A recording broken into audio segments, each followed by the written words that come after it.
பார்வதி கல்யாணமாம் அதனை பூலோகம் கொண்டாடுதாம். பார்வதி கல்யாணமாம் அதனை பூலோகம் கொண்டாடுதாம்.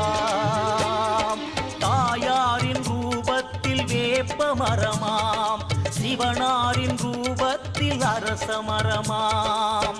வேப்ப மரத்தில் குங்குமம் தீட்டி, அரச மரத்தில் திருநீரு பூசி, அன்னைக்கும் சிவனார்க்கும் கல்யாணமாம்.